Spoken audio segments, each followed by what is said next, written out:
Yo, it's your homeboy Kiiro in the building. Welcome to episode 5 of my Attack on Titan series. In this episode, I review the Battle of Trost.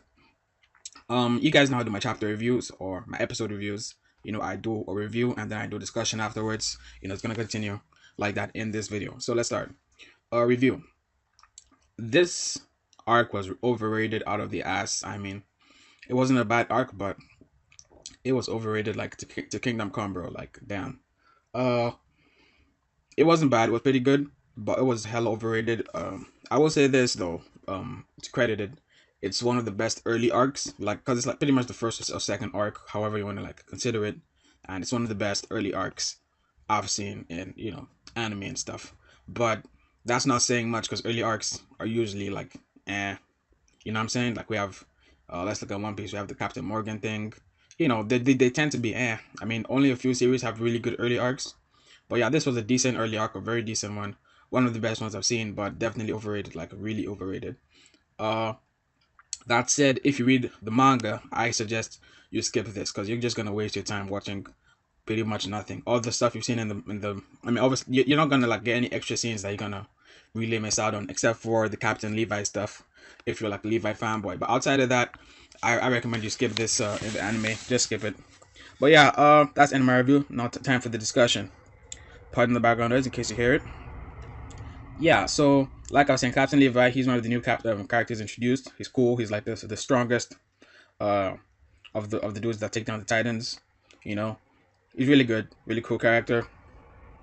I mean, he's all right, really. As a character, he's just semi cool because uh he's strong, but that's about it. And even his strength is just he's like just slightly better than Mikasa because Mikasa can take down the Titan on her own as well.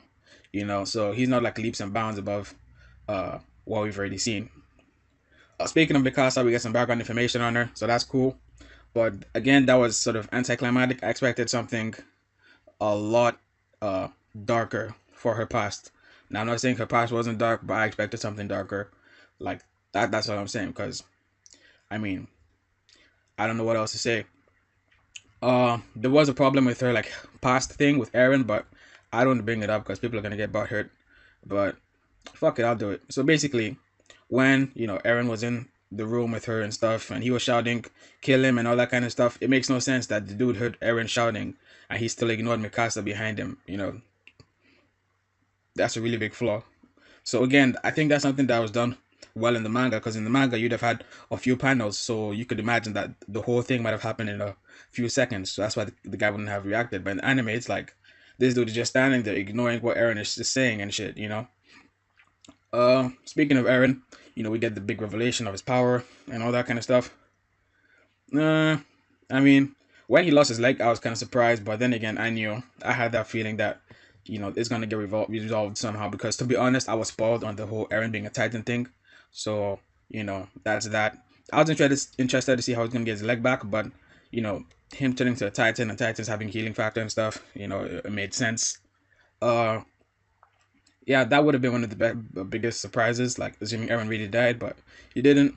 But then again, this whole Titan thing brings up the question of Aaron's dad, who's a really interesting. He's like by far the most interesting character in the series, and we've only seen him in like one episode, and the rest is just flashbacks. So basically, Aaron's dad, we see him ejecting Aaron in Aaron's flashback, and most likely it's his dad that gave him the Titan powers.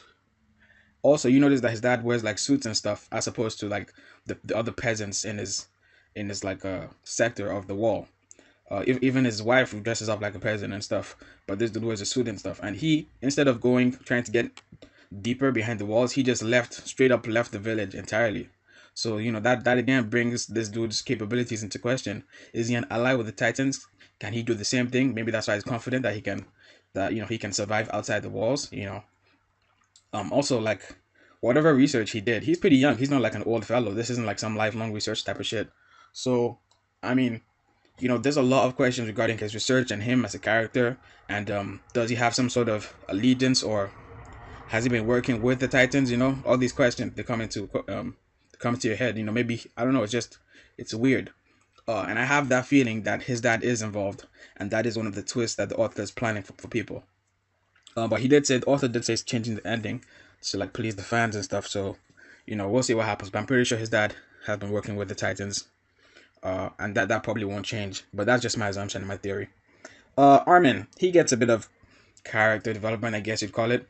Not really, actually. I mean, he shows it like that he's a strategist and stuff, but we've always like known he's smart for quite a while.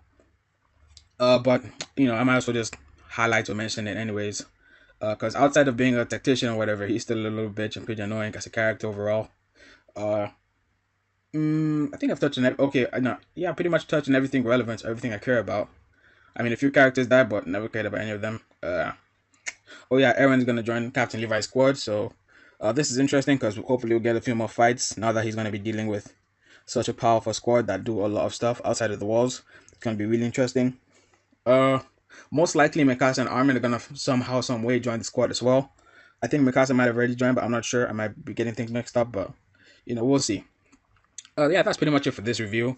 Sorry if I rambled on a bit or if I went drag things out. Non-intentional, straight off the top, as usual.